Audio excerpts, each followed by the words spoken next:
Juice കുടിക്കുന്നതിനിടെ വിനീഷയുടെ അച്ഛൻ ദേവാനന്ദ് പറഞ്ഞു, ഞങ്ങളുടെ മോളുടെ എൻഗേജ്മെൻറ്റ് കഴിഞ്ഞു. പയ്യൻ ഗൾഫിലാണ്, സിവിൽ എഞ്ചിനീയർ. അവൻ ലീവിന് വരുമ്പോൾ കല്യാണം നടത്തും. മകൾ വളർന്നല്ലോ, അവളെ പറഞ്ഞു വിട്ടിട്ട് വേണം ഇവൻ്റെ വിവാഹം നടത്താൻ. എല്ലാം തലകുലുക്കി കേട്ടിരുന്നു തെഗുനയുടെ അമ്മ. വിനീഷയുടെ അമ്മ സുമയോട് ചോദിച്ചു, മോൾക്ക് ആരെയെങ്കിലും നോക്കി വെച്ചിട്ടുണ്ടോ? അതൊക്കെ അവളുടെ അച്ഛൻ വന്നിട്ടേ നോക്കൂ.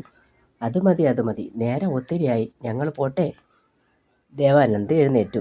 പോകാൻ വരട്ടെ, എന്തെങ്കിലും കഴിക്കാം. ആദ്യമായിട്ട് വരുന്നതല്ലേ, തുഗുനയുടെ അമ്മ നിർബന്ധിച്ചു. സുഖമില്ലാത്തതല്ലേ, ലിനി ഒരിക്കലാവട്ടെ, വിനീഷയുടെ അമ്മ മീനാക്ഷി പറഞ്ഞു. എന്നിട്ടവർ സുമയെ കൂട്ടി അടുത്ത റൂമിലേക്ക് പോയി. ഈ പെൺപിള്ളേർ എന്തെടുക്കുന്നു? എന്തെങ്കിലും പറഞ്ഞിരിപ്പുണ്ടാവും. വാ, നമുക്കിവിടെ ഇരിക്കാം. മീനാക്ഷി പതിയെ സുമയുടെ ചെവിയിൽ മന്ത്രിച്ചു. മോളെ ഞങ്ങൾക്കിഷ്ടമായി. ഞങ്ങളുടെ മരുമകളായി തുഗുനയെ തരാമോ?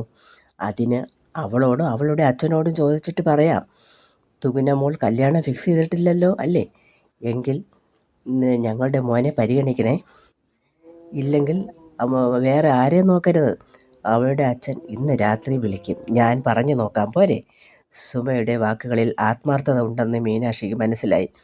തുഗുനയുടെ റൂം ചാരിയിരിക്കുന്നു. സുമ തുറന്നു നോക്കി. തുഗുന സുന്ദരി കുട്ടിയായി നിൽക്കുന്നു. വിനീഷയാണ് ബ്യൂട്ടീഷ്യൻ. നന്നായിട്ടുണ്ടല്ലോ, സുമ മീനാക്ഷിയോട് ചോദിച്ചു. മീനാക്ഷി തലകുലുക്കി. ഞങ്ങൾക്ക് ഇവളെ തരണം. സുമ ചിരിയോടെ മീനാക്ഷിയെ നോക്കി.